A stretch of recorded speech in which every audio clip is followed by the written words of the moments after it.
Welcome everybody to a special edition of UFO Man Live. Tommy?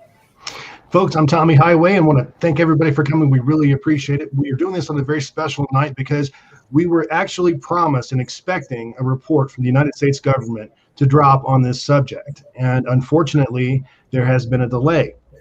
There are many different reasons for this, and we're going to go into some of that tonight.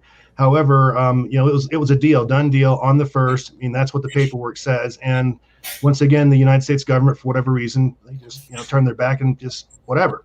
One of the things that I did learn, and I learned this from my own sources, so, we're talking about prisoners, the Ouija board, things like that. But what I have been told by, let's just say, reliable sources, is that it's going to have to go through the vice president's desk before it can actually get released to Congress. So that's actually like the last part of the process, let's say.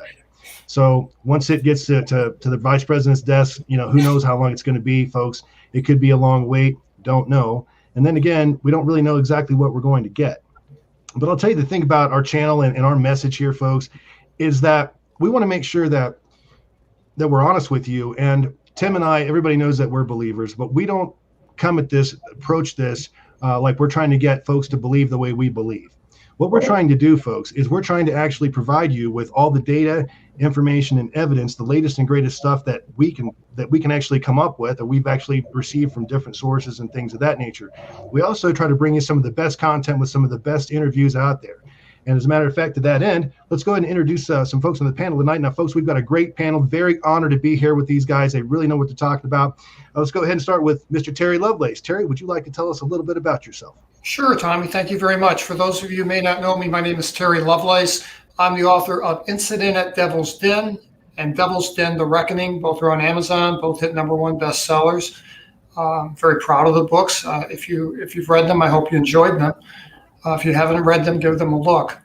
A brief bio, who I am. I served in the United States Air Force from 1973 to 1979. My abduction happened in 1977, June of 1977.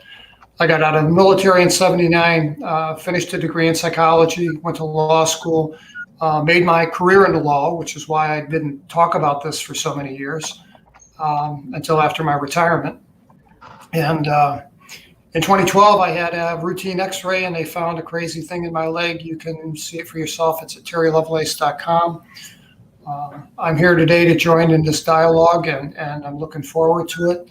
Also like to add real quick that I'm going to be at Contact in the Desert. That's the world's largest UFO conference. Everybody you can think of. I mean, name somebody you like, somebody you respect, and they'll be there. So it's virtual this year, but they have a really cool setup. So go online and look it up. It's June 25th through 28th. And with that, I'll hand it to Ryan. All right, thank you. Sorry, I was just writing all that stuff down because that's very interesting for me as well. So my name is Ryan Stacey. I'm a private investigator. I own and operate a private investigating firm called Blacklight Investigative and Surveillance Services. I have a subsidiary department called the Experiencer Support Association, which essentially that means is everything my private investigating firm does for money, we do the same for the ufology and paranormal community for free. So we apply those things there. So you can find us at www.tesacan.org. So I represent the Experiencer Support Association. Myself, personally, though, I identify as a citizen journalist. So again, private investigator who specializes in, well, I guess locates and whatnot, but UFO and paranormal information, I would say. And I've been invited here by UFO Man and Tommy Highway, which I'm always a pleasure. I've been on the show many times before. I enjoy it. Had you guys on. It's just glad to be a part of it. And I wanted to present, I guess, a Canadian perspective on the American ufology story right now. And we'll see where this goes. Okay, sounds good. Tommy. Well, folks, I guess let's get right to it. We didn't get the report. We were expecting the report. We were promised the report. I don't know about the rest of you, but I can speak, and I'm sure I can speak for Tim on this one, but excuse me, but Tim and I were up awfully early this morning, okay, scanning the news, scanning everything, all of our normal sources, asking people that are in the know, where is this report? Why haven't we received it yet? Now, there's various different reasons why. Could be anything, but I can say one thing for sure. From what I've gathered from the information that Tim and I have received, and I'm sure Ryan and even Terry have received over this whole last few months or whatever, there seems to be an awful lot of sightings out there that they're holding on to. I mean, the rumor has it that there could be thousands of military sightings we're talking gun cam footage, sensors of every kind, and things of that nature. And I just wanted to ask the panel, I guess we'll start with Terry. Terry, what are your thoughts on that? Why do you think we didn't get it today? Well, I think the government at the executive branch holds all the cards, and they decide when and what to release, and they have the final say. Everything that we heard today was tightly scripted, and I think that's why the gentleman behind the podium was so nervous and happy to say, look, this isn't really my gig. This belongs to Department of Naval Intelligence, and I'll defer to them. I've got to run. Thank you very much for your time. See you later. Bye. So, yeah. They control the information, and we're going to get what they release on their schedule, and I think that's the way it's going to be. I was underwhelmed. I was expecting a little bit more. Same here. Absolutely. Well, I guess rules are for the little people. You know how it goes. Ryan, what is your perspective on that? I mean, do you have an opinion on that one? Yeah, no, I do. The why is very important. So to release information like that would require time. If they need more time to handle that information, I'm happy about that, especially when there's multiple scenarios that could happen after it's released. So to give it a little bit more time to make sure that everything else is in preparation prior to a scenario. So was it expected? It wasn't expected right away. It did say at the beginning that it would be released on the 1st or after. So from the get-go, there was a possibility of it being extended. We all hoped that it would be out here on the 1st. Some people tried to tell me that the 25th, it was always the 25th. I don't know how they knew that. So there's some, it's kind of interesting that some people in some circles had information about this prior to us learning about it. So again, yeah, the why, I think it's very sensitive, depending on whether or not something exists or doesn't exist, or perhaps there's some legal issues with the leaking of the information that needs to be sorted out as well, and they need more time. I have a thought in that matter. Being that they've suppressed this knowledge for over 70 years, right? So we have maybe 70 to 100 years of data, and they want us to have a know everything report in 180 days. That's incredibly difficult. So in my opinion, to gather all that data up and to quantify it and to certify it and unclassify it and get it out to the public, I think is almost impossible with even a small group of people working on it. I think that they probably extended it because they needed the extra time to get it all together so they have a comprehensive report, just my opinion. Interesting. Well, okay, I guess let's talk military. Could these things possibly be a member of someone's military arsenal? Now, I'll just give you my thoughts on it. I don't believe so. And the reason I don't believe so is the expense that goes into the resources involved and the expense that go into creating something that's even remotely, let's say, advanced. Let's look at the X-35Bs. Those two, what are they, one-quarter space shuttle things that are flying up in the atmosphere at any given time for years at a time on a secret mission. If they're trying to grow moss on the other side of the tree, that means that unless they tell us about that, they're not telling us what they're doing, which means that they probably have military applications. We only have two of these vehicles, just two.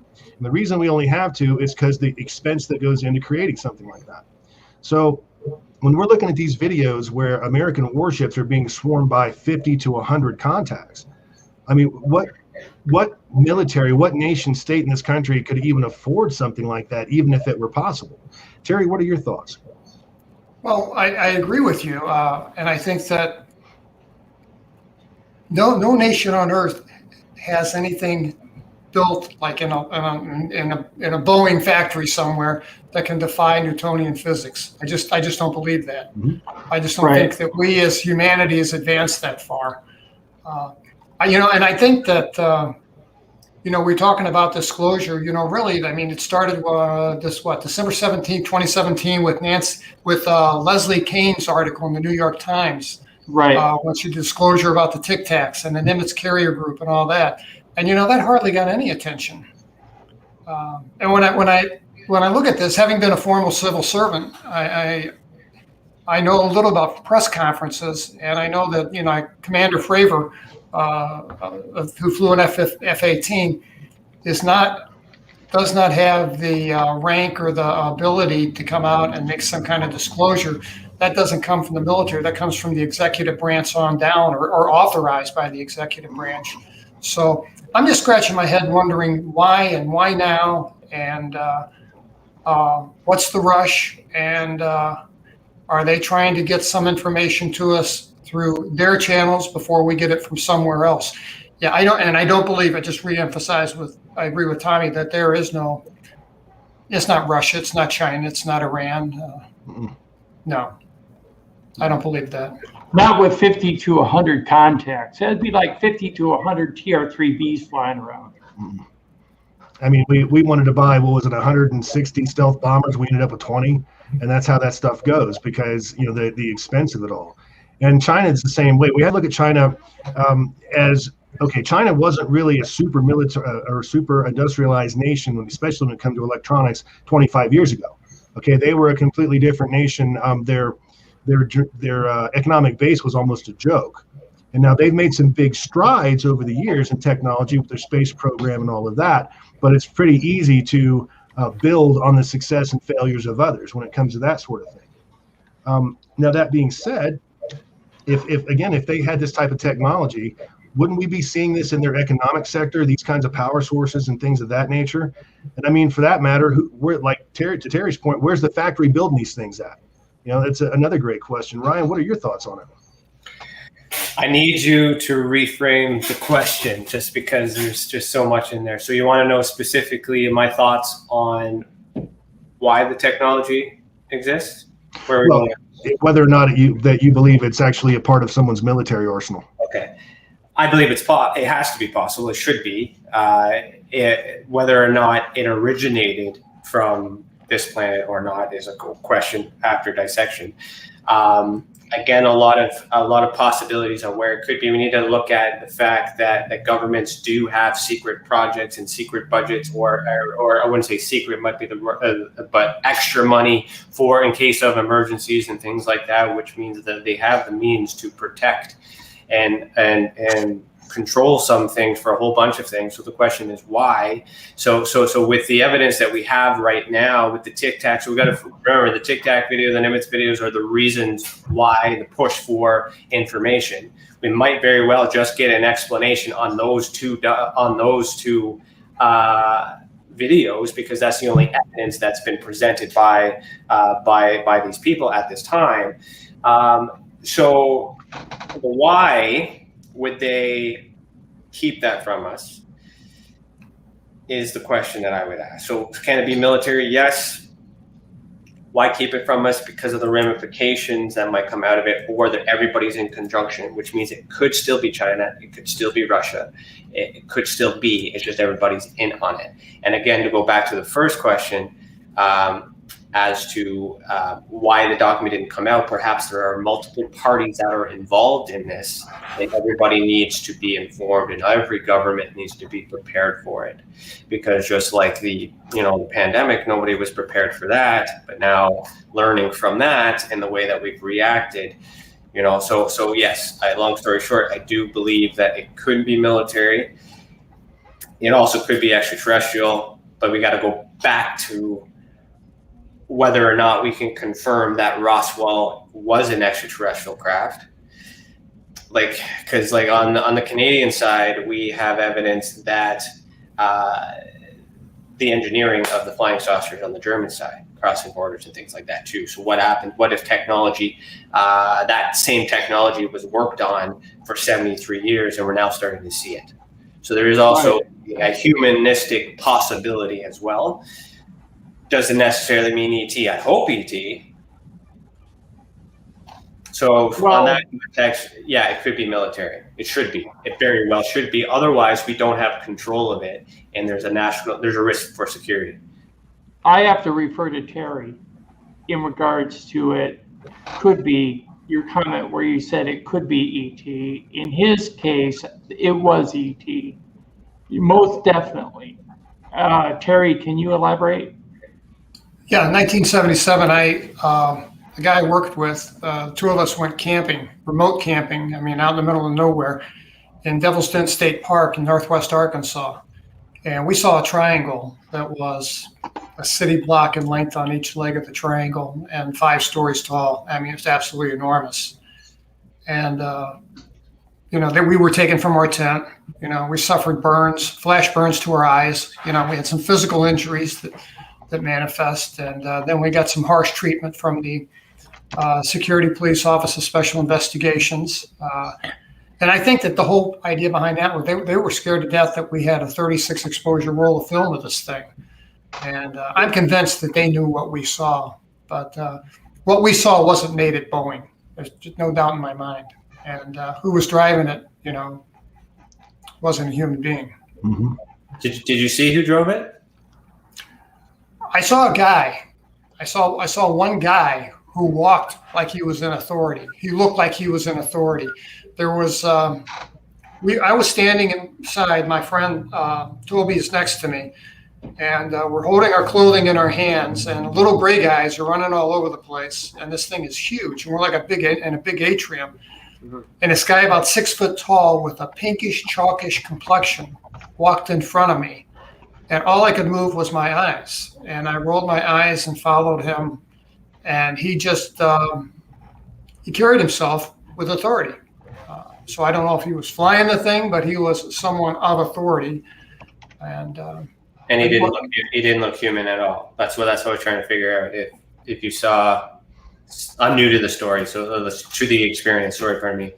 So just wondering if you made contact, like visual contact of the driver. That's a great question, because we did. And what happened was I strained my eyes to the left as far as I could to get a good view of him. And just by happenstance, he turned his head and we locked eyes. And in a second, this guy was in my head. And I don't know any better way to explain it. He was in my head. And he knew me, he knew my wife, he knew my plans, my secrets, he knew everything about me. And all I got back from those eyes was just raw intellect. I never felt such a big invasion of my privacy, and I've never felt so inferior.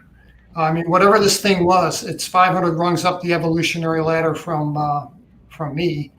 It's superior to me intellectually, emotionally, physically, in all regard. I felt terribly inadequate. So I think they're here, and I think that I hope that they're friendly, because if they're not friendly, we're in trouble.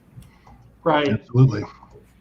See, that's one of the things I thought maybe they're withholding it because there is some evidence to indicate that besides benign visitors to Earth, we also have aggressive ones.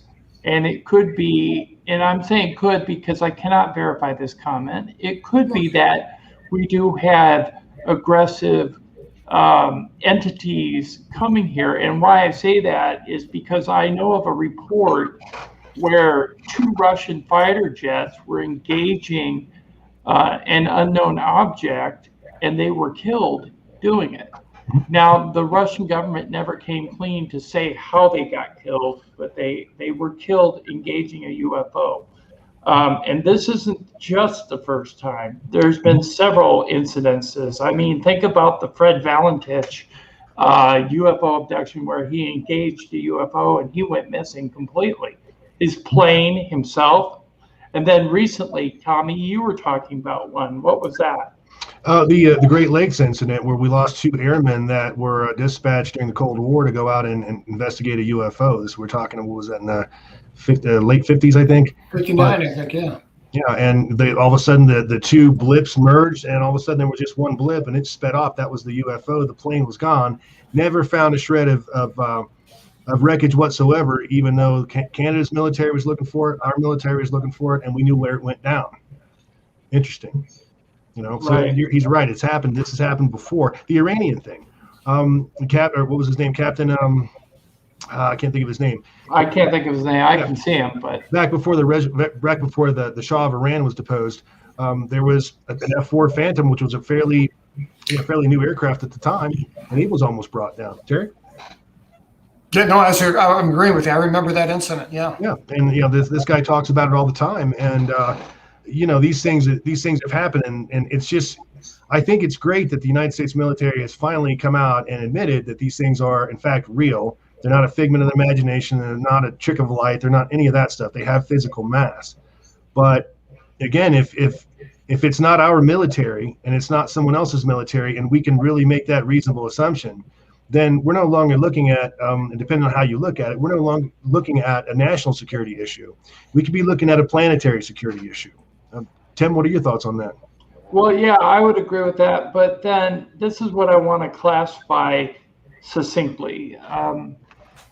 When I say that there could be a military threat or a national security threat or even a planetary threat, that's looking at it from a human viewpoint, in my opinion. I think that if you look at it, as we were talking earlier, Tommy, when we were talking about restricted airspace and how they're flying brazenly in our restricted airspace. Well, I have to think that even with all their great technology and whatnot, they probably don't understand the concept of restricted airspace. They fly where they want to go. I mean, if they're actually coming here, they're flying where they want to go. It has nothing to do with restricted airspace. So yes, in regards to human ideology, in regards to viewing the UFO phenomenon, it could be that we have a possibility of a national security threat militaristically, because they've had their finger on the nuclear button since the 1960s. I mean, they've been able to enable and disable nuclear missile silos here in the United States. Now, I don't know if they've done it in Canada or elsewhere, but I do know they've done it here. And so I think the military and the government is looking at it as a national security issue, and that may be slowing down the report. So my question to that is, in your opinion, who is they, or who are they? When you say they in all of this, I'm saying any off-world entities that may be visiting Earth. And I say maybe because, like we said, we don't know for sure if these objects are from another planet, another galaxy, another dimension. We do not know where they're coming from. We don't even know if they're ours. So what we do know, though, is that they are happening. They are happening. People reporting it. People are asking questions. People are putting it towards the government in such a way in which they have to respond. So what if all this stuff is true, but there's no ET? It's us. Right, that's fine. Is that not a possibility, or does it mean does UFOs mean aliens? Does it absolutely mean aliens? No, it does not.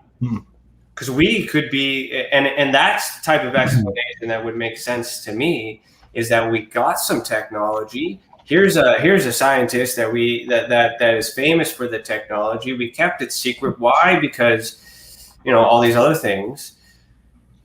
Whether it's true or not, if it's a cover-up and all these paradigms, that option is still on the table for the United States government, because they haven't released anything yet. But if if that's what they say, are we going to believe that? And if we don't believe that, what kind of social do we have now? Because we're going to get the truth. Who's going to believe it or not? That's a whole different. Yeah, I really believe there's going to be a bunch of people that don't believe it. Okay, that doesn't mean it's not true. Right. If they say it's all our technology, there's going to be a lot of people that don't believe it. They'll think it's a cover-up. The question is, where did you get it? So that's another reason why it could take so long, because if they are going to say we have something, they need to explain where, where they got it from, what it means, where it is now, where it's been, who's behind it. They're going to have to name all these other things. And by naming all these things, if they say yes to this one thing, we could take that information and link all these other theories that we have to it. Right. So we can have they're some either going to backing. say yes to everything, or they're going to say no to everything. Terry, what are your thoughts on this one? Boy, I don't know. I think that it is a proof issue, and we're living in divisive times, and there is distrust of the news media, on both sides, irrespective of what your flavor is. And I kind of think that if ET went in front of the United Nations National Assembly and stood up in front of all the countries and said, yeah, we're here. We've been flying these things. We come from out there somewhere, and nice to meet you guys. And we're going to be setting up some bases somewhere. And, nobody's going to believe it. Or, well, I shouldn't say that. I'll say 60% of people won't believe it or doubt it. I think it would be, I don't know how to go about disclosing something like that in a way that it would be believable. I mean, if you come out and you say, you know what, there is no ET, we got to admit, guys, it's our stuff. We got some advanced technology. Well, we're going to hurt, who's going to believe that too? I mean, whatever you say, how do you get your point across? How do you gain credibility in this Right. subject? You're always going to have your naysayers, your doubters. And what I saw 50 feet away and 500 feet in the air, if that's American or a foreign adversarial technology, my question would be, first off, why would they design it that way? And secondly, how come I haven't seen it any more than I already have? I mean, I've only seen it twice. So why hasn't it been seen since then? I know you can cover up aircraft for a long period of time, but still, it's just. How do you know seeing it in this reality or through consciousness? How do you know you're not seeing a visual display through some sort of mind manipulation? Terry actually just brought up a very good point I'd like to elaborate on regarding the media, okay? You have to understand, and I mean, if you're a little bit older like I am, you can remember what the 70s and 80s were like and what the subject of UFOs and ufology was back then. And I'm telling you, my hometown news television station would go out of its way to find these crackpots that would just, that they're obviously mentally unstable, and to get their UFO story almost kind of snickering, while they're reporting it as a fluff piece. And it's like, look, this guy's got gold paint around his mouth. What are you doing putting him on camera? And that kind of stuff right there, I think, has really hurt the movement, because it made it a lot less credible, because now it's the story, like Tim and I always say, it's the story told by a drunken hillbilly or something. Okay, but now the stigma is beginning to lift from that. And I'm hoping that we're going to get people that are more comfortable to be more forthcoming about the things that they're experiencing. Hey, Ryan, I have to answer your question about the consciousness thing. Okay. In regards to that, I don't know if I had a consciousness connection to the sighting, but I do know for a fact that I was awake. It was broad daylight. There were 12 other people there. Mm-hmm. So, I actually saw this thing through a viewfinder on a camera, and I tried to film it. Okay. And I could not. It did not show up on film. It was all distorted. So what I'm going to say to you is, to me, that was a waking memory. Mm-hmm. Now, whether that was consciousness, it was a waking consciousness event, but I don't know if it was a different type of consciousness as to what you're referring to.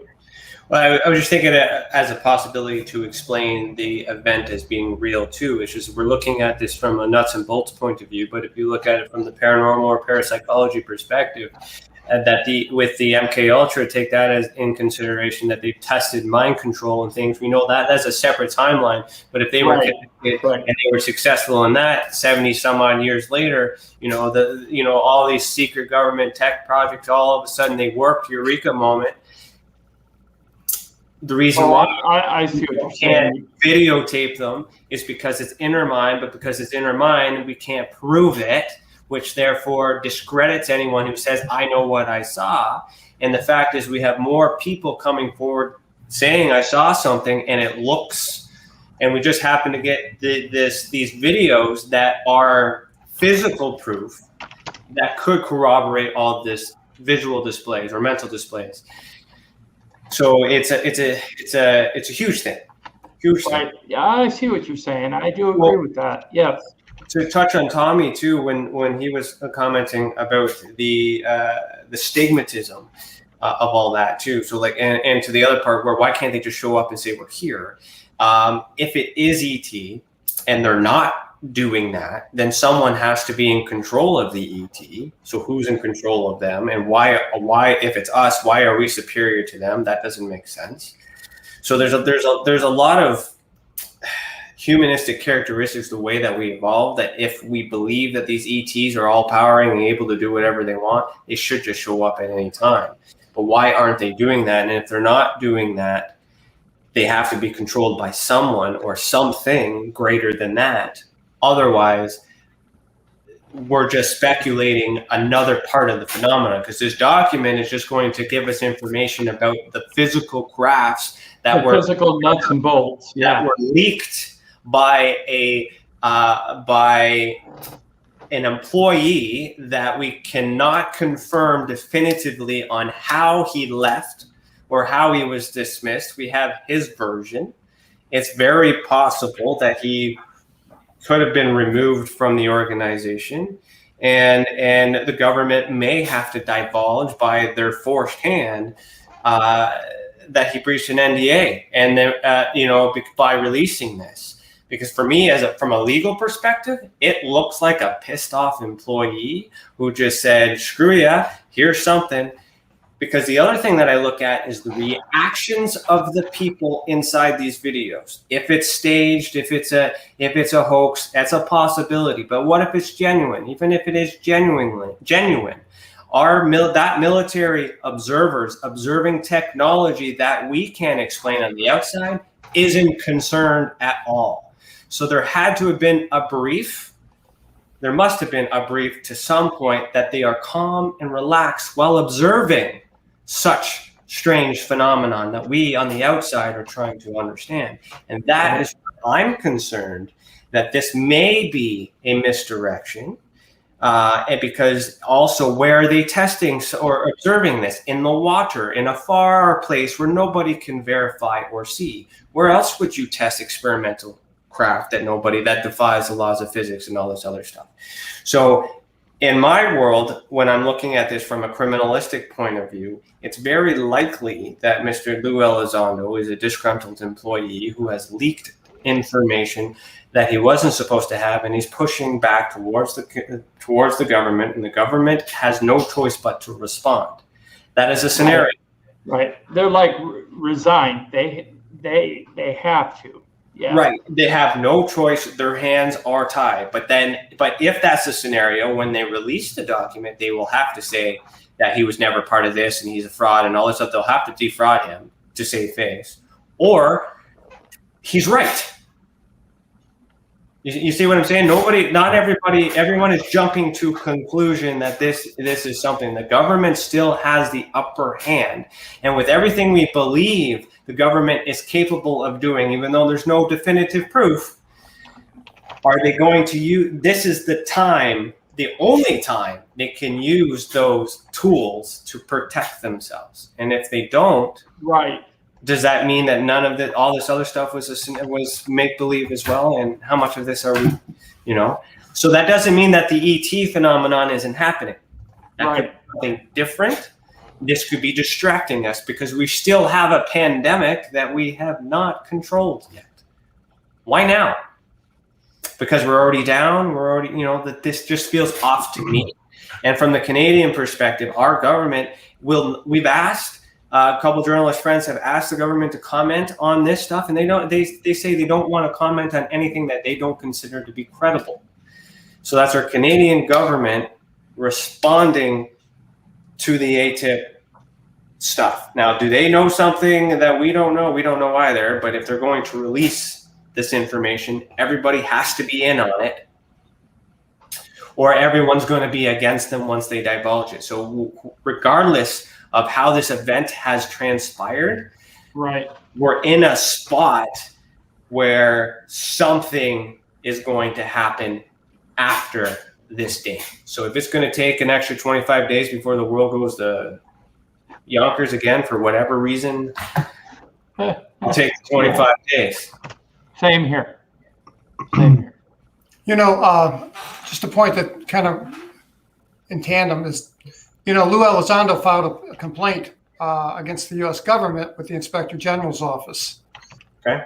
And that kind of from a legal perspective, I think takes his input off the, you know, he's kind of out of bounds now. Mm-hmm. I thought that was a very shrewd move if he's whistleblower status. Well, he needs to protect himself, because if he's wrong, then he could be sued for misinformation. There's why does he have a lawyer all of a sudden? You know, if you're telling the truth, you don't need a lawyer. According to what I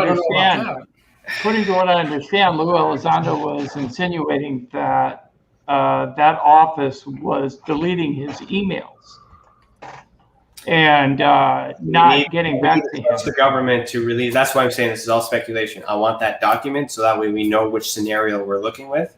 Right, exactly. And then we can determine whether or not we accept that as truth. Well, I do know one thing that is true, and Lou Elizondo came out and said it himself in an interview.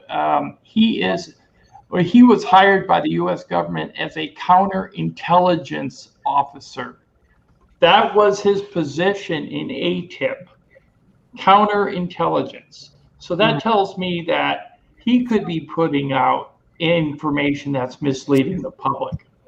Well, let's get Terry's perspective on that. I mean, Terry, I'm sure you're familiar with Mr. Elizondo. What are your thoughts and opinions on him and what, you know, the information that he's providing? You know, I wish I could tell you something that I knew. I mean, I met the guy. I thought he was kind of straight up, but who knows? How can you tell? How do you know? I mean, I'm looking at what comes out of his mouth. I'm looking at you know, him leaving TTSA, and you know, the announcement by Chris Mellon, and you know, all these other things, and then Lou filing this complaint with the Inspector General. I mean, he could fall under. I think the NDA probably keeps him from falling under our whistleblower statute for protection. Could be. Mm-hmm. Could be. Because if he violated the terms of his NDA, I think he'd be out of luck trying to rely on that to protect him. So right. I've noticed lately that the speaker, the designated speaker of the UFO report, has switched from Lou Elizondo to Jeremy Corbell lately. It's mostly everything Jeremy Corbell. Yeah. So I was wondering about that, if Lou Elizondo is just taking a back seat, or if he was forced out of that position and now Jeremy Corbell's taking over. Well, you got to look at, see, speculation too. So Jeremy is a totally different guy in this. Right, he's a filmmaker. His career is based on making money for films. So collecting this information from these people. So he has a source that trusts him to release this stuff. I don't understand why they're choosing him as this person, but he's being selected. It's been leaked. It's out there. That's good. Whether it's been verified or not, that's up for the government to confirm. Pentagon says this, all this other stuff. I'm totally in with that. Then he's linked to George Knapp. Then you got to look at the credibility of George Knapp, and all these other things. So everyone is associated. There are circles within circles within circles. If you follow all this other stuff, have you requested Lou Elizondo to be on your show? Yeah, 3 times. Has he declined 3 times? Yeah. I've requested them. right? So you know, but he all openly says, I'll go and speak to anybody. I can confirm, because I sent with my private investigating firm, we have the opportunity, we have software that can confirm delivery and read receipts and all this other stuff through legal means. I can confirm my messages are getting through more than one time, but he's not responding. So like, and I even said things like that, like, you know, hey, you know, I'm quoting you here. You said you would do it. I'll come over to Canada. Let's talk about this. This is what I do. Blah blah blah blah. Right? So he's not too busy to read my email and say no thanks. I'm too busy. So there's a lot of things that are weird, and it doesn't mean conspiracy. It just means that, like he's making movies. He's putting out the message. He's doing whatever he can. But he's being paid to do these film projects. Right.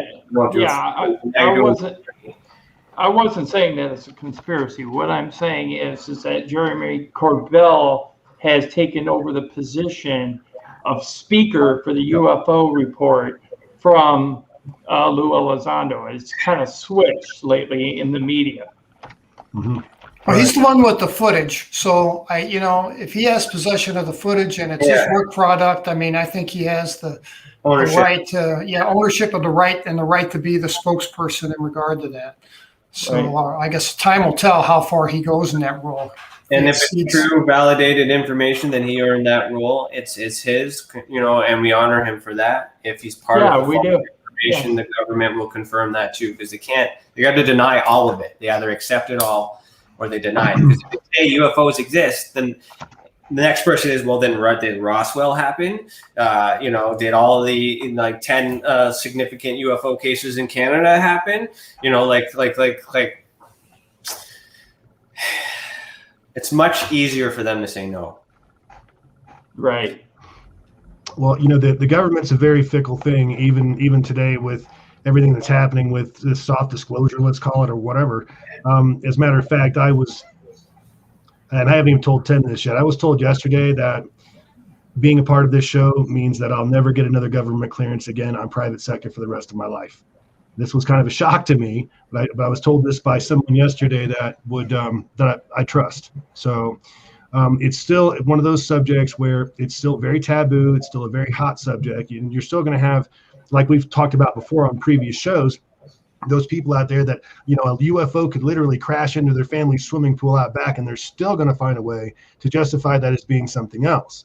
And in other words, you just can't please all of the people. Now, being a believer, and I'm sure I speak for Tim as well, of course, we're going to lean toward the side of the extraterrestrial, because that's really one of the only models that we can come up with that really fills in all of the blanks, let's say. Because, again, we're talking about fleets of these things and the expense that goes into it. So, who knows? But, I mean, Tim, what are your thoughts? Well, it's not just that. I've seen things.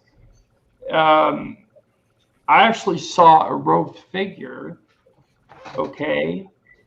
And I forgot to tell you this, Ryan. About a week before my significant other of the time, around 1995, when I told you in the interview that she had seen a robed figure in front of our TV set moving toward me. About a week prior to that, I had photographed out the window. I was using my night vision function on my digital camera. I photographed a robed figure hovering above the ground with his hands out, and I saw 3 fingers with 3 long nails. Now, and I saw his eyes too. They were gold. Both of them were gold, bright gold. And that's all I saw was the hood, the gold eyes, and then these weird looking hands. And what I can say to you is I caught that on digital film.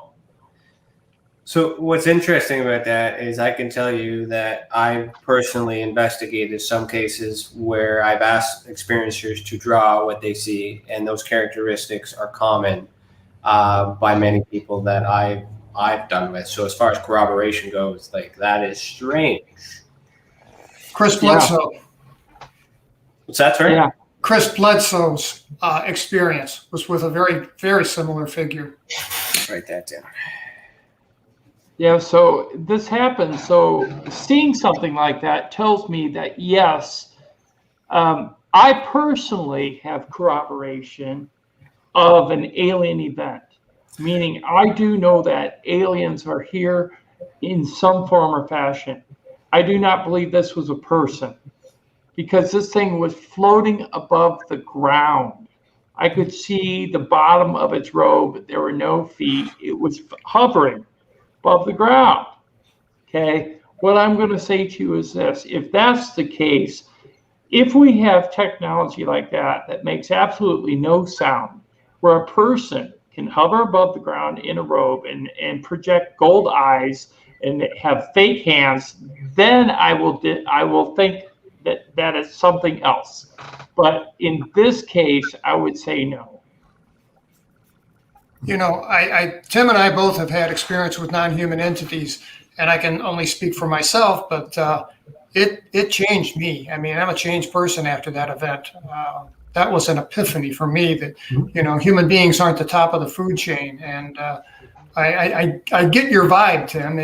It's, I mean, you know, it's not something, it's not some guy in a robe pulling a gag on you or something. I mean, you know that this is something from somewhere else. I mean, it's either paranormal or supernatural or something, but it's not. Yeah, it could be paranormal. That's something I contemplated, but I'm not a paranormal researcher, so I haven't really done that. That's something I'd have to rely on Ryan for.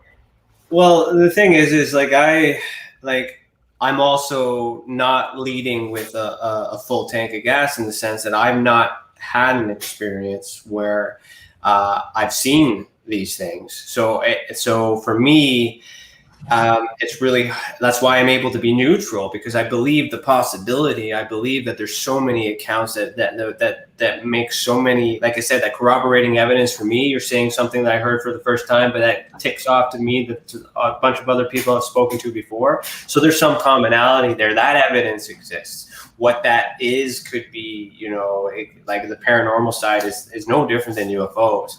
Paranormal just simply means anything that's not normal. That includes ufology. Sure. The fact that we have craft that we can't explain is paranormal. It's not normal, you know.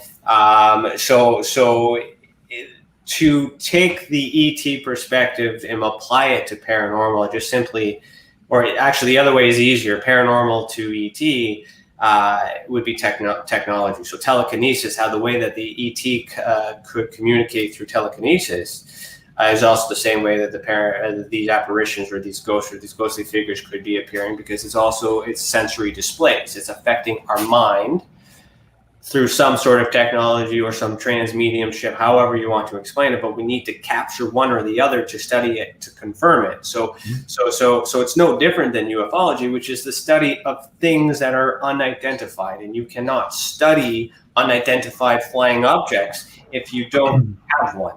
So anyone who claims himself to be a ufologist, that's just trendy, that's just catchy stuff, and I use that to get into the mix so that way we're all on the same table. If anything, we should be calling ourselves phenomenologists, because we're studying the phenomenon. And again, what we do with TESA is we study the people and how they are affected by the phenomenon, and we learn a lot more about the phenomenon through that. And that's why there's that psychic that always leads to some sort of consciousness or psychic ability or effect. That doesn't mean that they're mentally ill. It just means that the mind is playing a significant factor in the visual display of whatever it is going on, both paranormal, ET, and UFOs alike. So the technology that might exist could very well be the MK Ultra technology the experiments that they're working on, and that's simply mind control. And we do remote viewing. That's a humanistic thing that we can practice, that we can learn on our own, is remote viewing. That is consciousness. That is paranormal. So the paranormal is the word. Well, everything. Let's go to the physical evidence that we do possess at this point. And there is some significant amount of it. Terry is an experiencer, and he's actually had some very strange things that were found in his body that he wasn't born with. There's one. I'm sorry to blurt that out there, Terry. But we No, spoke about it before. But yeah, that's one example right there. There's also a piece of material I just saw a special or some kind of video on just the other day that's layered in such a way. It's a metallic piece that's layered in such a way that we can't create that here on this planet, and they're still doing analysis on it. I also think that Luis Elizondo said something very interesting and frankly jaw-dropping when he came out, when he was asked whether or not the United States government has exotic materials that they're experimenting on, and his response was, well, I don't want to violate my NDA agreement, but in a word, yes. Which therefore is violating the agreement. So like, I don't know how the law works in America, but here in Canada, that's a breach. Like that's like you either say nothing or you say something. Like it's. I mean, as a lawyer, I'd argue define exotic for me and Yeah. show me how that violates my NDA. But that's just the first thought. Got to look at the contract too, right? An NDA is subjective to, a government NDA. You would assume is more, more stacked than, than something else on the public side. So that's the other thing too is contracts. We need to. Can we confirm that Lou Elizondo has had that position? Yeah. Mm-hmm. Yeah, that's not in question. His government service and all of that, and the fact that his name is on a lot of the documentation, emails, and everything else. Mm-hmm. Sure, we can confirm that he was actually a part of the project ATIP. And ATIP, by the way, is still in operation. It's just renamed as the UAPTF. Mm-hmm. And is he still employed? Did you know that like tax records are available to you guys? You guys can pull a tax record on Mr. Lou Elizondo and see if he's still employed by the United States Air Force.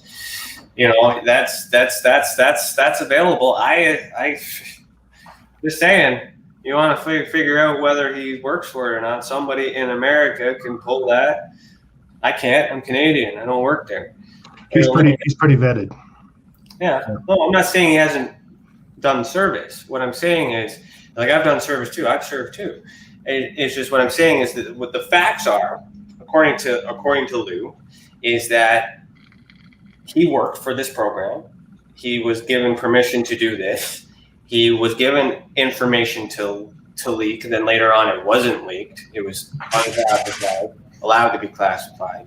He's campaigned. He's created a rally. He's infiltrated UFO Twitter, which is a very small community, but yet it's just very important. Why? Because that's where everybody is, which is very small.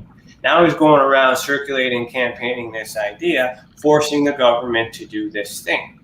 If he's right, then that's great. But if he's wrong, this also creates insurance to also prevent the government from taking any legal action towards them in the sense of defamation or all this other stuff, because there's that ramification that could come forward with disinformation. So he has this insurance, whereas the public might react negatively because the government didn't do what he has promised. Now, I'm not saying that's the case, but that's a scenario that also exists that could work in his favor if the motive is negative. But again, he's not here. The government's not here. This is speculation. And he could be a contract worker. I mean, he could be a private contractor for the DOD or Department of Naval Intelligence, whoever is pulling the strings. I actually heard that recently. That he is a private contractor. Yeah, then they're not subject to a Freedom of Information Act request. A good place to hide money too. So let's assume all that's for real. If I could, is it possible that this is a false flag or alien invasion of some sort? If all those facts are true. And they do have the technology, supposedly, to pull that off since 1974. So what happens after we get this document? This is a question that I've been going back and forth, because if it's true, then we have disclosure, everyone's happy, peace, harmony, love, all this stuff happens, which is not the likely scenario, but it could happen. But if it doesn't, there's going to be a lot of what ifs involved here, I think. What do we do now? What happens after? Yeah, I think, well, the way I see this coming out is they'll probably release a report. They're not actually going to come out and say, okay, aliens are real and all this. They're not going to give us all of that. I think at this point, to retain any kind of credibility and really just to get the public off their back, if nothing else, is they're going to have to show us some footage or some evidence or radio or something that we've never seen before. Because apparently, according to Luis Elizondo, there's an awful lot of it out there. That's why I'm surprised they didn't drop something today. But that being said, I mean, who really knows? I mean, if you're talking about a scenario where, and we've said this before, the United States government considered itself militarily to be top of the pyramid. All of a sudden, if they find out they're not and they drop that information, what's that going to do to certain members of the public? And I mean, I've seen people social distance in their cars, and in line at a drive-through or something. So those are the kinds of people I think are going to be more affected. Terry, what are your thoughts? I agree with Yeah, I think, a lot of people won't be able to handle it. It's going to be a mixed bag. People will believe it, people will disbelieve it, and some people just won't be able to handle it. Some people are going to take this supernatural thing to it and say, "Oh no, these are demons. They're not from outer space," and you're going to have that collective bunch of people, and it's going to be a mess. Don't forget the flat earthers. In terms of strategy, this is the most opportune time to release information like that because we're already hindered. We're already weak. We've already been through this pandemic for so many times. What's another, we have aliens. That's just, we're still like fighting all this other stuff then because we're going to have to rebuild society anyways because of this pandemic. So in my mind, if it exists, this is the best time to do it. So if it's going to happen, it's going to happen. But when they have that available to them and they say, it's just ours. This is the technology. This is a misunderstanding. This is what it really is. Here's the full video. Sorry for all the hassle. There's not going to be another opportunity like this for us to release it unless we have another pandemic and all these other things happen. If we were to release the information saying, okay, well, yeah, these vehicles are ours, and sure, they're maybe 1,000 years ahead in technology. We're probably not going to tell you where we got them, blah, blah, blah. But that would create such a balance of power issue on the planet. Well, the United Nations would have to be all involved. So the reason why I don't think I think my government cares. I think my government knows, and my government does not want to divulge because America needs to divulge first because then it's an act of war and treason and all this other stuff. So we might be keeping a tight lid because we don't want to be the first to say anything. But saying no comment is a sign as well. Mm-hmm. Why wouldn't Canada comment on that? Because it's going to affect us too. UFOs don't have borders. Nope. Right? Nope. They're not concerned that it's a threat. And if they're not concerned that it's a threat, then somebody knows what it is. So then therefore America's in control. The United Nations have to be aware of it. If everybody, because if the government doesn't know what it is, like Obama and everyone else is saying lately, we don't know what it is. That's a threat. Somebody should know what it is. And how come in these videos these soldiers aren't shooting at it? Unless it's an exercise which they've been briefed on and they're comfortable with because unless they're afraid that if they do fire on them, they'll fire back. Right, but we don't have all the information. Right, we don't have any information really. So the only real scenario that exists is that a government employee left a government position for whatever reason, which cannot be confirmed definitively one way or another until we hear from the government. Evidence has been presented, however it was presented and how it came. It's been vetted. It's been confirmed by the Pentagon that it's authentic. And then now the government is forced to comment on it. That is the only thing, and that's the only thing we have.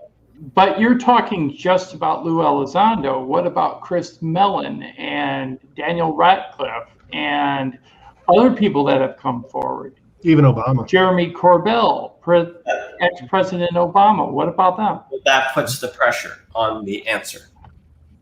So it reinforces the need that they have to say something, which removes the possibility of them not seeing anything. So it's gone to that point where we have to get an answer. And Mellon always has said, from the things that I've watched at least, that he just wants an answer. He's not pushing either side. He just wants an explanation as to what this is that we're observing. Because if it is a threat, so for me, if it is a threat, I would like to know that it's being handled. If I have a freedom of information request and my government says we're aware of what this is and we can't tell you anything about it, I trust that, because to me, I'm like, great, you know what it is. Good. I trust you to prevent that from harming me. But if you don't know what it is, I'm concerned. Well, let's talk whether or not they're a threat, Terry. I mean, Terry's had a personal experience with these things. What are your thoughts on it? What was your vibe about? Well, my thought is the definition of the word threat as used in military lingo. And the word threat in military speak means threat to national security. Mm-hmm. So it has the bigger implication. Mm-hmm. And your experience, your sightings too, could also be separate from this, because it's the Tic Tac video and it's all these videos that Jeremy Corbell and everybody else has pushed up that they only have to respond to. Like as a lawyer, like what is it called? Disclosure, I guess, in the sense. Sure. Where either party would have to disclose whatever information that they have in response to the evidence that was presented. So in terms of this being a legal bout against Lou Elizondo and the government, or Mellon and everybody else you want to do it, the only evidence that's presented are these videos, which means the government legally is only required to present evidence against that and then to support that, and everything else could be classified or non-existent because there's no other evidence that has surfaced that we can confirm that they have.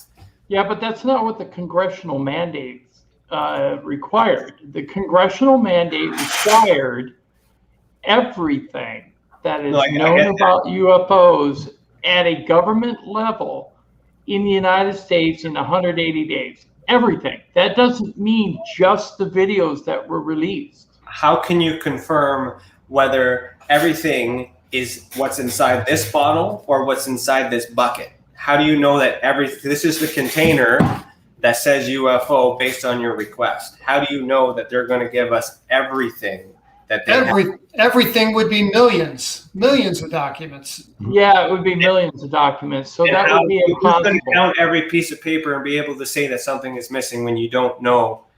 Sure. That's why I believe that they can't release the report in 180 days, because there's going to be, like Terry said, millions of documents. So they have to sift through it and flesh out the actual details before they can release anything.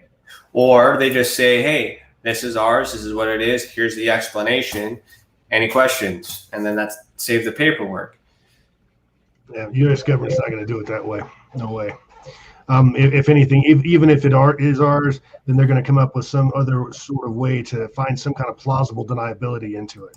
Why? Just because how we roll. The United States government is very secretive. You have to understand that the President of the United States is the highest elected official in this country, but he doesn't have the highest clearance. But then can we not just trust that someone else is overseeing this and these aren't things to be concerned about? And then focus back on the other things that matter, such as Terry and Tim and yourself, who are being contacted by people, sometimes implanted, sometimes being abducted. I think that's a little bit more serious than who owns the technology in the sky. Oh, it's probably a no-win scenario for humanity any way you look at it least at this point. One of the examples that's always been made is, look what happened when Christopher Columbus, landed in America. Look what happened to the indigenous people. It didn't go very well for them. And that's always an argument that's been out there. And indeed, to Terry's point, there'll be people that it's not going to be good for. But at some point, we have to also face reality, and whether or not these things are from another place or whatever they are, we have to face the reality of that and get past it. And that's hopefully what this report's going to do. But again, knowing the government, knowing how inefficient and secretive it is, who knows what we're going to get? I mean, it's really... I have to turn this report around a little bit. Say they come out and they say it's terrestrial technology, right? It could just be a way to suppress the ET presence. So the problem is, you can flip it either way. You can say it's ET and you're covering up terrestrial advancements, foreign adversarial advancements, or you can say it the other way. Say that it's terrestrial and it's no longer ET. So you can do it either way, and they can protect themselves either way. But it seems to me like they're going to come out with something, because, like Tommy said, I think plausible deniability has kind of gone out the window. You also got to look at our place in this as humanity. If we were food source, as some people think, they would just come, they would harvest us, and we wouldn't have a boo at it. But the fact is that there are these regulations, there is this process, because they're worried about how we react, indicates that we are significant to whatever this is. Correct. Whether we're significant to the contact, we're significant to the event, or even if we are a food source, it's just there's a process that allows us to continue to populate so they continue to be fed on. That's a scenario too. But we are part of it. We are important to it. Otherwise, they would just show up and do whatever it is that they want to do. But because that hasn't happened, then the government's in control. And if the government's in control of the ET, then the ET is not as powerful as we think it might be. Well, control of the information about the ET, I think, is more, at least in the States, more common. I mean, it's like Roswell. Take Roswell. I just did a trip down to Roswell a couple months ago, and I bet I talked to 150 people, no joke. And I talked to people who actually had family that were involved in the recovery process and various jobs and that sort of thing. And these people down there are absolutely 100% convinced. In fact, they know that what happened there was a crash actually occurred, but it wasn't just one. There were two crashes that somehow collided. One of them basically blew completely up, and the other one was somewhat intact when it was found. So, but you have to understand, the United States government, the first thing they did was they came out and told the truth about this. We even interviewed, ABC News, and we have this video, of the audio rather. They even came out and talk about how they spoke to certain military personnel by name, and they got direct quotes and all that. And then the military went and covered it up. And after that, the subject became such a taboo thing for the United States military that they would go out of their way to go and intimidate and discredit people from even talking about the subject. So if they were doing that, I mean, you wouldn't do that. You wouldn't go and intimidate an American citizen or anybody's citizen, I guess, for no particular reason. So must have been something more to that. Terry, do you have any thoughts on that? I'm listening to what you're saying. I keep going back to the question, why release it all? Why? Because I know for a fact, that the information that Leslie Kean disclosed in that December 17, 2017 report about Tic Tacs, that came from above. That wasn't a leak that was handed to her, and Fravor and Kevin Day and all these guys that have spoken up. I mean, they're saying, what they can, but why? Why the need to say 6 months down the line? Why not say, we know this much, we can tell you this much right now? Yeah. Why the need for the 6 month delay?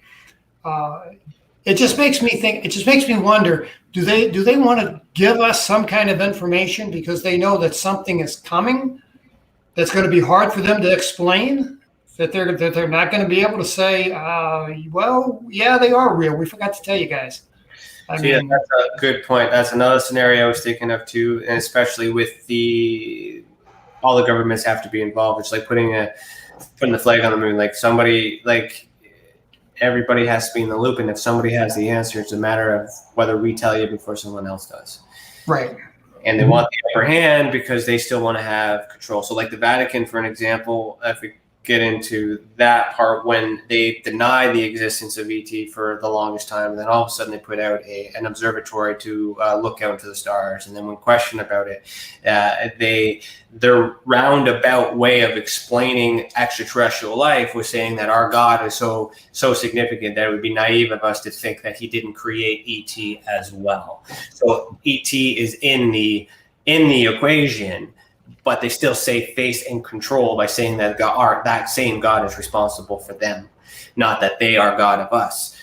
That's in the ancient astronaut theory and all that other stuff too. So that is kind of a scapegoat in that sense. And that is also a likely scenario that I believe could happen. It's a ticking time bomb. And if they need to control us or they need to regulate us at some point. I would like to think that the government is preparing to provide resources for those who also spent a life denying that they were abducted, denying, giving all these other things as a logical explanation. And all of a sudden they just realize that UFOs are real. Therefore, UFOs means aliens. Therefore, that really happened to me. And now who am I going to talk to? So I hope that they're also taking this time to put money into the resources that are needed. Right. Oh, they're going to have to write the DSM, rewrite the DSM, the diagnostic manual that psychologists and psychiatrists use. It's going to be a whole new element of and all that has to be done if they say aliens exist. Yeah. How likely? Are we confusing probable with likely right now?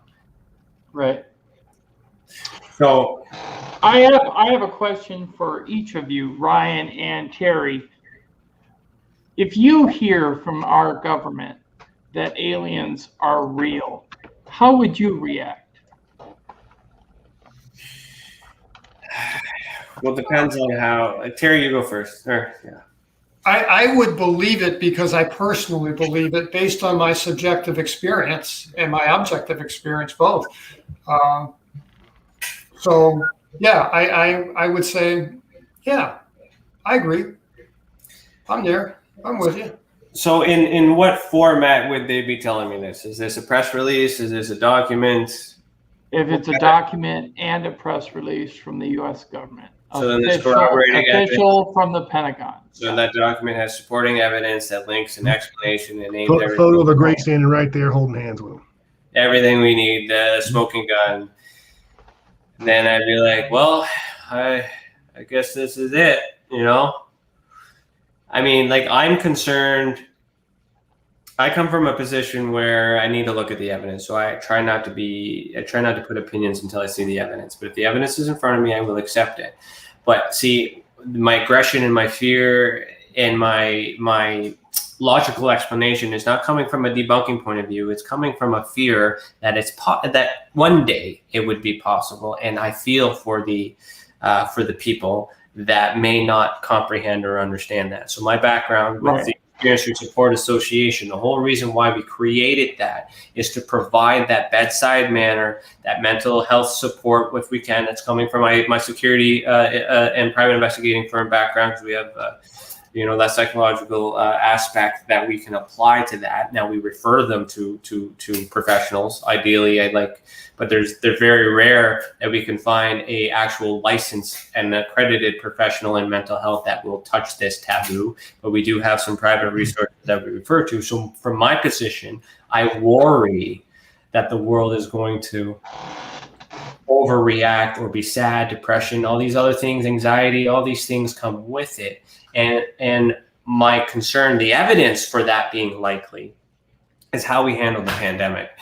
So I hope that they don't release aliens at the same time, because we're still got to live through this as far as humanity goes. But I accept the possibility that it could happen because it's a likely scenario with all things considered. And I hope that our governments are spending the time to put resources together to add aliens to the mental health support that they've already increased for us to deal with COVID in the aftermath, because the world's messed, and it would also be the ultimate distraction. I mean, absolutely. And there have been stories. Yeah, exactly. Because here's the other thing: is this ufology community is so small.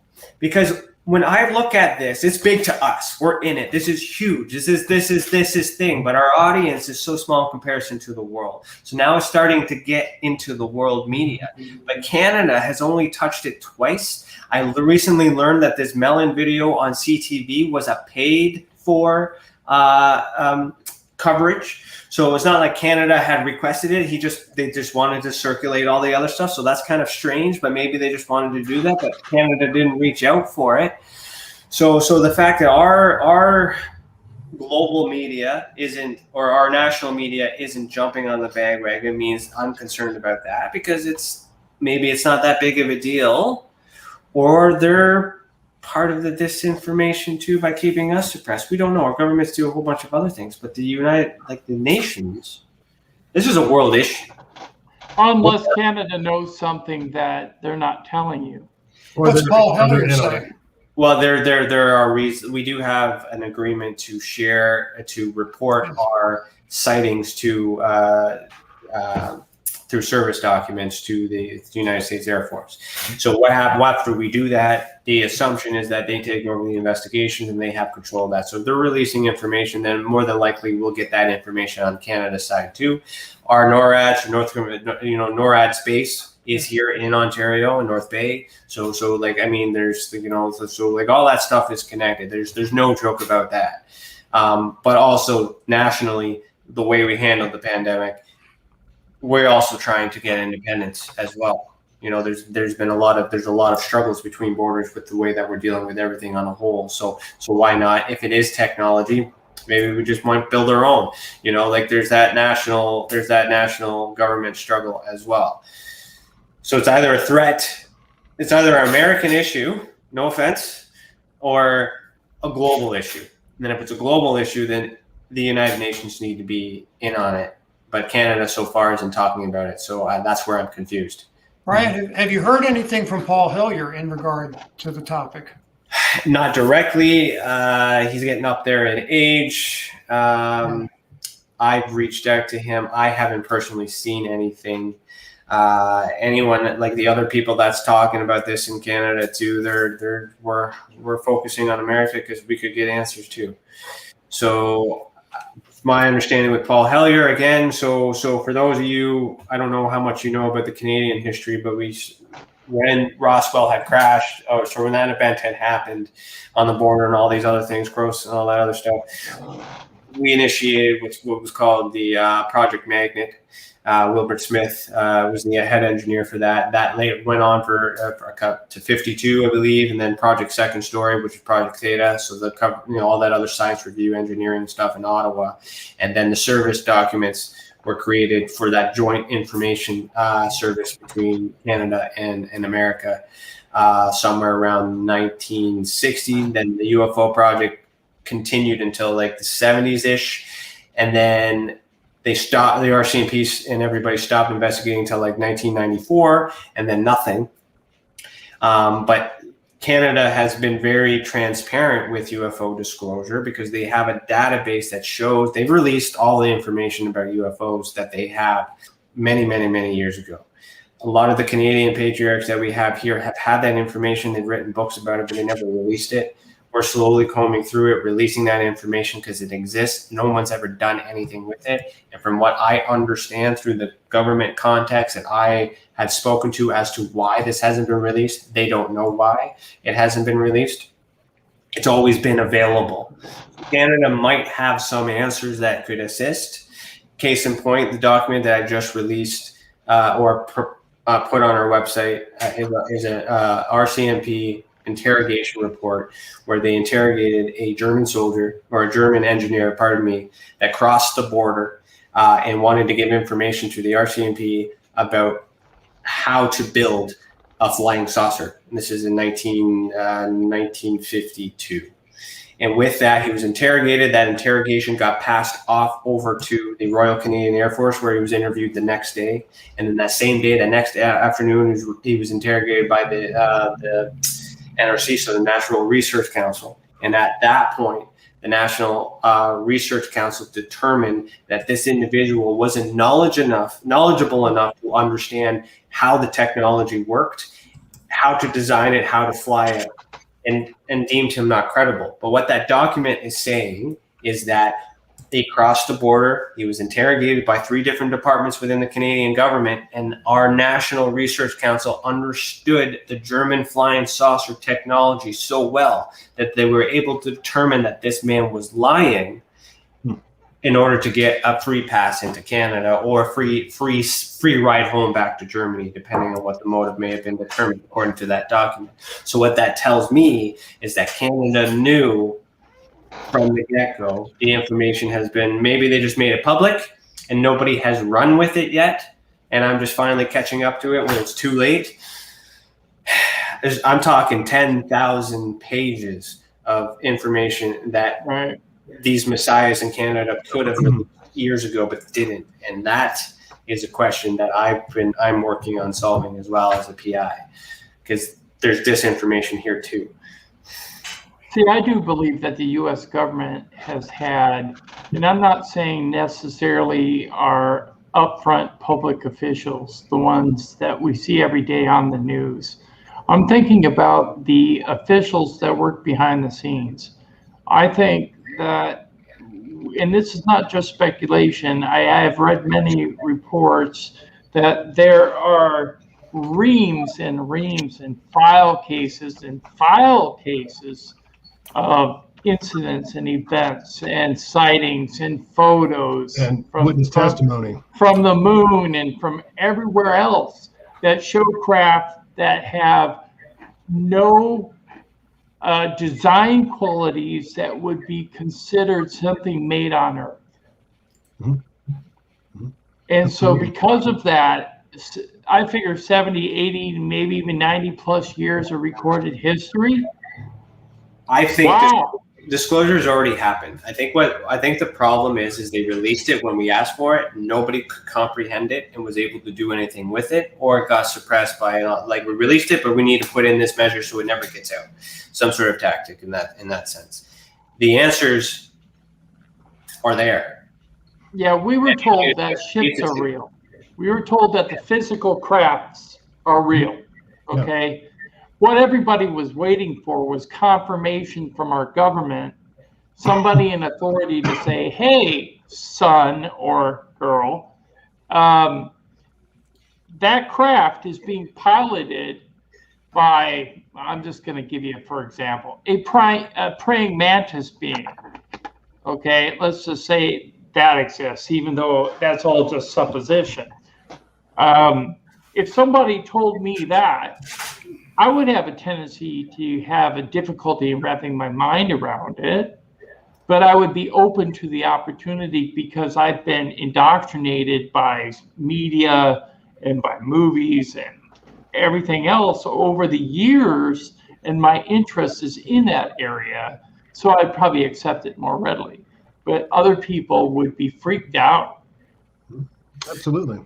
The government's a business. Like, so that's why I went with that human resources problem. What we have is a termination of some sort, a problem, a leak of information, and the hand is forced to respond. As the CEO of a company myself, if I terminated somebody and I didn't want a problem and he had an issue, I just let it go. I wouldn't touch it. I just let them run their course and not do anything about it. I wouldn't acknowledge the existence unless I get sued or I'm forced in some hand where I'm forced to divulge information. But as the CEO of the company, maybe I know the reason why he was terminated. He had stolen, he had theft, he'd done all that, but I left that quiet because I didn't want to ruin his reputation. He was just upset and worked through his course. But now that my hand is tied and I'm forced to look after the entire company on behalf of this individual, I have no choice but to ruin his reputation to save my own. Right. Imagine that scenario with Lou Elizondo. The government is going to come forward. It's still a possibility. And I hope that's not, but it's still a likely possible because the boss has to explain everything now. Well, we've seen this scenario play out once before by a gentleman named Bob Lazar. I mean, they erased the guy's career. They erased the guy's his education and all of that. And, you know, I mean, he says he worked at Los Alamos for a while. They say never heard of him, but we have their newsletter where he's featured on the cover of the damn thing. So you've got stuff like that. That stuff is gold because, like, there's that going back in time, and you have something too. Collectors. We also have his pay stub from Area 51. So his name in the phone book. Yeah. Yep. No, I believe that. When I worked for MUFON and all that other stuff, when I kind of exposed what they were really like on the inside, they ghosted me. That document, that thing on the wall right there behind me, where is it right there that I'm pointing to? That is the only piece of evidence that confirms that I was in MUFON because that's the MUFON Journal and I wrote that article. Well, other than that, they tried to say I don't exist. So I get it. I think our point being is basically that they're not actually trying. It looks like at least it looks from the outside that they're not actually trying to play the Bob Lazar let's erase his existence game with Luis Elizondo. I mean, because instead of, I mean, they're not really coming out and discrediting this man. That's the thing. No, but what this man has done is he's infiltrated the UFO community, and he's been pushing out this message that the narrative. Yeah. we want you to trust us. Why? Because if this is released, well, where's the reports going to go? Reports are going to be asked to go to the government. People are not going to report to me. People aren't going to report to other people anymore. It's going to remove the independent ufology movement, which could be good if it's taken seriously and more credible with professionals. And there's jobs that people like myself could apply to, and do this on a more professional and academic level. Or they're trying to stop us from independently finding the truth before they're taking control of it because we know too much, and there's too much of us, or too many of us, to wipe us all out. And like we've said before on the channel, everybody's got a great camera in their pocket these days, so you know, it makes the footage a lot easier to acquire than it was 20 years ago. And there's a lot of people that are following him on this bandwagon. I've observed people that I trust that I think are not out to lunch, and all of a sudden they're just riding it like they believe it Obama, like they believe it so hard. This, at least we're going back and forth. We're neither right or wrong on either way of the table, but at least we're looking at both sides. Well, we're having the debate in a more open way than we've ever had the debate before. I mean, at this point, this is no longer, the stigma is beginning to dissipate from this issue, and a lot of people are actually a lot more confident to come forward with their experiences. I mean, Terry, what are your thoughts on that? You know, I was just thinking maybe a little bit out of the box, but you know, what happened to Tom DeLonge? I mean, Tom DeLonge has been silent throughout all of this. You know, TTSA, did they just cease to exist as an entity, or are they still doing something? Did they get their stock issue squared away with the Securities and Exchange Commission? I mean, I heard that Tom DeLonge is focusing more on movie making and his musical career rather than the UFO phenomenon. To the Stars Academy was originally a record label for his new music, and then so there was a partnership at some point. I followed Tom DeLonge, Blink-182, my whole life. Like, I followed this before this even happened. So when this thing happened, I was like happy as shit, big and shit when this happened. But like, looking at it from the point of view, I knew before this this Tic Tac stuff that To the Stars Academy was part of his music career. So somehow that media company was partnered with the release of this information, and knowing Tom DeLonge, having that history, and his father being an Air Force pilot, you know, and always having this search for the unknown, it made sense for him to piggyback as an investor. So he invested in that to get the push. yeah, All the quiet right now, because to him it was just money or exposure. yeah. It's a business deal. Well, like I said before, anybody that gets into ufology for profit, fame, or fortune, they lose me right there. That's not what this is about. Well, Lou Elizondo is going around. So that's the thing. Is he going around and doing this circuit campaign in order to put the message out, or is he filling his pocket? Because now he's being paid to put out shows and documentaries and things like that, to sit in front of the camera. Like, he's a private citizen. He's got to make money somehow. He's not working for the government, apparently, unless he's got a good pension because he got injured, and that, you know, all that stuff will have to come forward for. I would, Yeah. Again, me being Canadian here, I cannot do this. I'm emphasizing that if someone in America were to do a background check on Lou Elizondo, you'll be able to confirm where his money is coming and where his money is going. I can't. Right.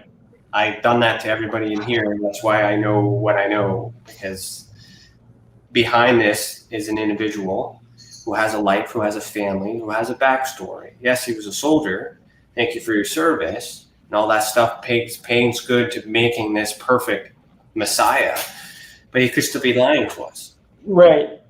He could still be the counterintelligence officer he claims he is. There's a truth. There has to be a truth in order to sell the lie. Right. Oh yeah, there's always a little bit of truth in all fiction. That doesn't mean he's not telling the truth. That document could exonerate him too, and I take it all back. No, We don't know. you're right. I'm sorry, Terry, go ahead. I just said we don't know. We just have so little information. We're just grasping at straws here. But I think there are assumptions we all need to look at. Let's email him again and say, come on the show and let's ask him. Like, I'll drill him. Like, I mean, geez, somebody's got to get him.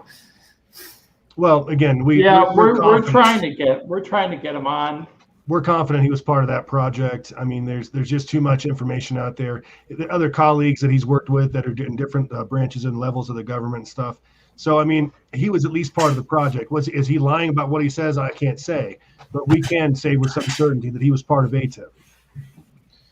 Yeah, and there's nothing wrong with having a project that's looking into the possibility of things that we can't explain because of our space exploration. You know, it makes sense. The Space Force that was created, that, you know, like as silly as that may sound to some, that is still an advancement. It's still an aspiring step in the right direction for it, without even connecting ET to the mix. It's still a step towards the possibility. Why else look out to space? We want to know. We want to learn. If they're out there, then at least while we're there, we'll see them, right? Or, you know, that's the thing we have. If I were to just focus on Canadian media, I'd be talking about, like, I don't know, like canoes and stuff. Like, honestly, I'm consuming American media because America comes in on Canadian television. So from my perspective, if I were just to focus on my nation, I wouldn't even know any of this stuff was going on. Yeah, Is that not concerning? Is that not concerning? This has been concerning, yes. They're indifferent to it. That is concerning because we've been into this subject in this country forever. I mean, I grew up in the very area that Wright-Patterson Air Force Base is. And as a child in school, I'm talking grade school here, this was a thing. Everybody talked about it. I mean, even teachers and stuff. I mean, all the rumors and everything. So we've been hearing about this for decades and decades. And again, until recently, the media has taken it all as a big joke. And these are, you know, basically tales told by an idiot. Well, more and more people that are credible, like pilots and people like that, come forward, then the stigma begins to lift off of this thing. And again, I think, you know, at least if we feel more comfortable about talking about this, that's going to be a huge improvement in the movement right there. Once we release the stigma of, hey, my neighbor said he saw a UFO and I don't think he's crazy. Got to say this real quick. Some of the people that come out publicly and say that UFOs are a hoax actually in private admit that they're real. One of them is Elon Musk. Yeah. He came out and said, no, they're not out there. I don't necessarily believe in them. But then he said in a private interview that I heard that he does believe in them. He just doesn't want to publicly state it. So you know what's interesting about Elon Musk is, private citizen, private funding, heading into space, doing all these things. So if he were to see ET, he's under no obligation not to tell us. I mean, so like you could just. I may have to disagree with that, actually. He probably would be put under an agreement that if there's anything seen out there, that they're supposed to keep that as classified and report back. In fact, if you want to orbit a rocket like he did, like let's say that car that he sent up there, okay? Yeah. And they're sending photos of the Earth back. Yeah. Well, you can only legally send photos back from a certain distance from the planet, and then it's illegal to send those photos. Okay. Okay. A lot of people don't know that. I didn't know that. Why is that? Why is there some sort of a distance limit to where you can no longer broadcast things back to the planet? Are you guys familiar? So then he would still have to run through NASA then. So even though he's got his own private company, he still have to go through regularly through NASA, then NASA supporter. Okay, that makes sense then. Mm-hmm. Anyone familiar with the National Reconnaissance Organization? Yeah. NRO? Yeah. I mean, I think they got their thumb on Elon Musk. I think they really call the shots more so than NASA. Could be. You know what I don't understand is under the structure of U.S. government, we have, you know, administrations, and you know we have all these kind of government entities. But if you look at government structure, National Reconnaissance Organization. There's no such thing as an organization within the structure of U.S. government.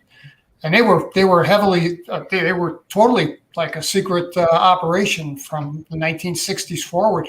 Now they got a website, and they're, at least last time I looked, they were advertising for physicists and cosmologists to come and work for them. So wow. I don't know. Supposedly they control anything that goes up.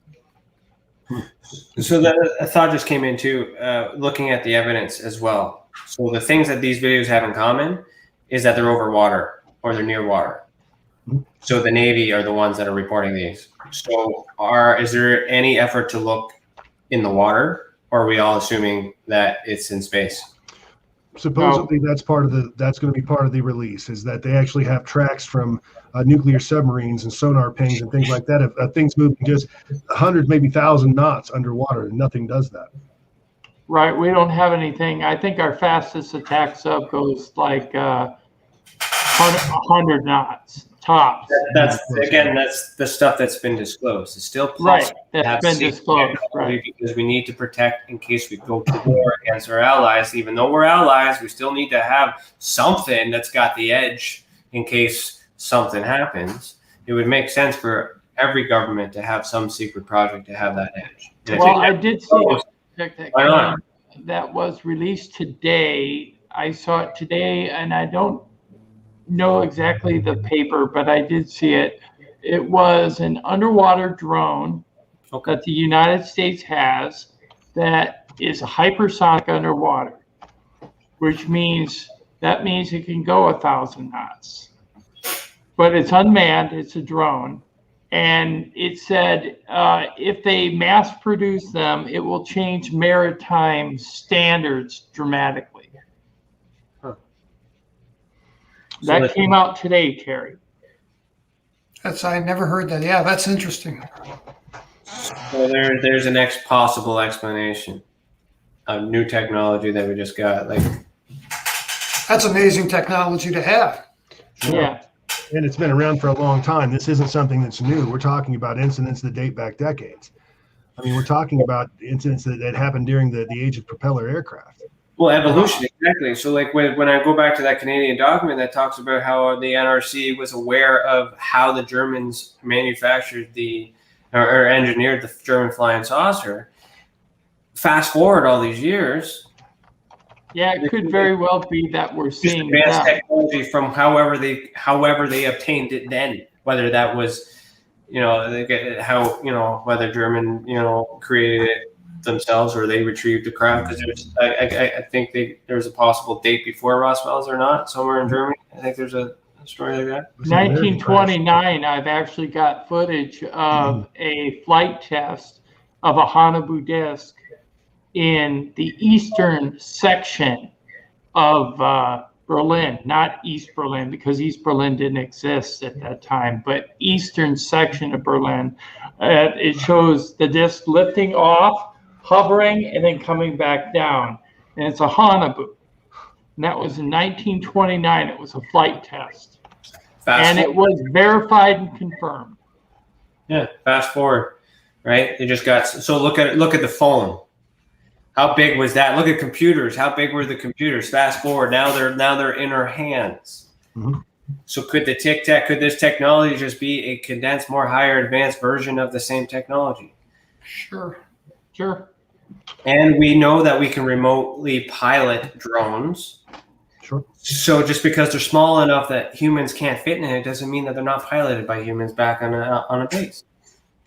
Although they don't exhibit any flight characteristics or they don't have any appendages that normal aircraft exhibit. No wings, no propellers, no props, nothing. Just no propulsion. It would have to be anti-gravitational propulsion for them to do what they're doing. Some sort of field propulsion system working there. So Lou Elizondo was also mentioned in a defense video I've seen with Mick West. He did a very good interview cross-examining Lou Elizondo and his work. The body language on Lou Elizondo appeared to be very uncomfortable with the challenging questions that he asked. But essentially Lou's defense, the only defense that he could have that could save him in that context, because Mick had an answer for everything, had it all set him up to trap him in this conversation. But his defense in that is that is not the full video. So he alluded in that video that there's a 20-minute video, an extension of that video. So to me, I'm like, okay, well, that's a good example, but not everything's been disclosed. So it would make sense that he's done a great analysis on what he knew. So that's not his fault because he didn't have the full video. But that's a very also good, convenient scapegoat for him to come up with at the time. So there should be a release of that extended video based on that testimony. And if there is an extended video, meaning the full video, then perhaps we might see more information that could determine a humanistic or a human engineered explanation. Right. So we have a clip, we have a piece, we have a little bit of information that, but we don't have the full video. And now we're speculating. He's going around talking about getting the release of it, but he has the full video. He's seen the full video. You see where we're going with this? There's a spin, and the motive of Lou is yet to be determined. As far as I'm concerned, it's very possible that he's just pissed off with his employer. Which is why we need to see the report to be able to verify a lot of his statements and a lot of the statements of other people. But again, this isn't just one guy we're talking about. We're talking about the former national security defense. Was it Lou? What was his name? I'm trying to think of Daniel Radcliffe has come out and all but confirmed a lot of the things that Lou Elizondo was talking about, and there have been others that do the same thing, and they're reluctantly doing it. It doesn't look like they're very comfortable talking about the subject, but they are answering questions. Terry, do you have any thoughts on that? I don't. I think you sum it up pretty well, and that is that we only know what we hear, and we don't know what to believe, and we hear conflicting stuff, and I think time's going to tell. I hope. I got to say this. There's a message in the chat from Scallywag. It says, if the U.S. has secret anti-gravity technology, SpaceX and NASA are pretty irrelevant. Wasting the time. I personally think SpaceX and NASA are a public front to cover up what's really going on behind the scenes. But sure, I agree with that. Just like, the shuttle missions could have been just the public face of NASA, and everything else. We could have been going to the moon. We could have been going to Mars. Who knows? I mean, we could have had 2 space programs. Yeah, we don't know. Yeah, like Ryan says, we don't have all the information. Yeah, and that is 100% the correct answer.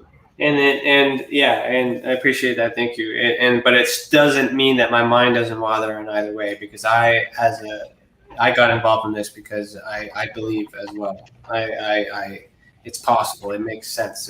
I'm a Mason. Like we have to believe in a higher power. I joined Masonry because I could believe in aliens.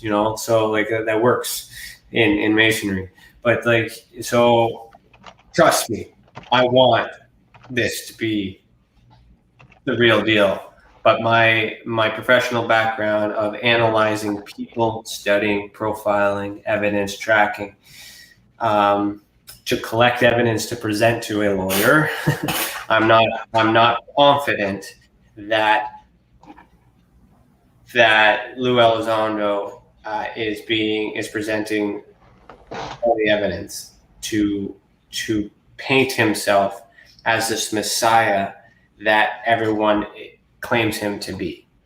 That doesn't mean not that. There's just too many flaws, too many characteristics that I've observed through my own circles, which I've now tightened because I'm surprised of how ignorant that they are ignoring these facts. I'm a Canadian on an American audience presenting these things. That's the only opportunity I get to get my voice, because the other ones don't want to hear it. Right. So I'm either out to lunch or I'm on to something. Well, I can say this to you. You're more than welcome to be here and voice your opinion anytime, Ryan. I appreciate it. people who don't speak write books, I guess, or people that won't listen to them write books. So as long as I'm here, I won't have to write a book. Tommy and Terry It's an write expression. books. No offense. I just haven't, I've been told. None taken. As an investigator, writing a book doesn't help. We need the information explained to the millennials as well. That's another thing I focus on, is trying to take this information, condense it, and explain it to a new age audience. Because, again, with TESA, what we want to do is teach a new wave of investigators on how to be independent investigators like ourselves, and to investigate all things under what we call the ultra spectrum. Which is basically our upgraded version of the Hynek Ballet classification scale. Mm-hmm. That's a whole other ball game. Okay, this is what I'm going to say. Let's go around the panel and take last comments, starting with Tommy Highway. Well, folks, first of all, thanks for everybody coming out. We really appreciate it. We're really sorry and frankly pretty ticked off that we're not able to provide you with this report. I mean, we were expecting at least some kind of information. It's like we've said in previous broadcasts, we're not exactly expecting the entire enchilada, but a bite would have been nice. That being said, we don't know what this is how long it's going to take. We don't know what this is going to contain. But hopefully, and I think to Ryan's point earlier, it's taken longer. Maybe that's a positive thing. Maybe they're giving us more. But knowing the United States government, I don't know. But anyway, I want to thank our guests for coming. Gentlemen, thank you so much. It's been a wonderful experience. Terry, thanks again as always. Ryan, great to see you again. And Terry, do you have any last thoughts, sir? Just that given the limited amount of information we got today, I thought we had a very good dialogue here. Mm-hmm. Thank you. Mm-hmm. Right, we did. Thanks for your contribution. Yes, sir. Ryan? I appreciate that too. Like, I mean, again, speculating, but we were able to present multiple scenarios, multiple paradigms, multiple events that are all equally plausible. If anything out of this, you have a video testimony that shows all of our predictions. When the document comes out, we can do this again, and we'll see which one of us says "I told you so." Right. So it wasn't a waste, and I appreciate you inviting me on. I really do. Thank you so much. Well, thank you for coming, Ryan. What I want to say this: if the report comes out on the 25th, like they said, I probably won't be here because I'll be along with Terry. We'll be on Contacting the Desert, and we'll be busy on that day. But Tommy, on the other hand, has capability of going live, and maybe he can have you on, Ryan, and you guys can do a live stream on it. As soon as we get something definitive, if they give us a date or something, as soon as we have something solid, we'll go ahead and schedule another special show for this. Of course, invite our panelists back, and hopefully that'll be sooner rather than later. But we'll see how it goes, folks. I mean, it's I don't even know how to read this right now. Has the 25th been confirmed? Because I heard we don't know later, so like it could be tomorrow. Right. Yeah, that's what we're saying. It could be tomorrow. It could be in a week. It could be in 5 months. We don't know. Yeah. As soon as it does drop, though, or any information does drop, we'll do a special as soon as we possibly can after that time. Yeah, we'll get a hold of you both, along with our one missing person this evening by the name of Michael Mazzola. He was ill, so he couldn't attend, and he sends all respects to everyone in the chat and everyone watching online. We hope to have him next time if he's feeling better. And I want to thank Terry personally. Thank you, Terry. And I want to thank you, Ryan, for being here. No worries. Tommy? Yeah, thanks a lot. Yeah, thanks a lot, guys. Again, really appreciate it. Oh, folks, one thing that we've noticed is that some of the bells, some of the alert bells on YouTube are being turned off for whatever reason.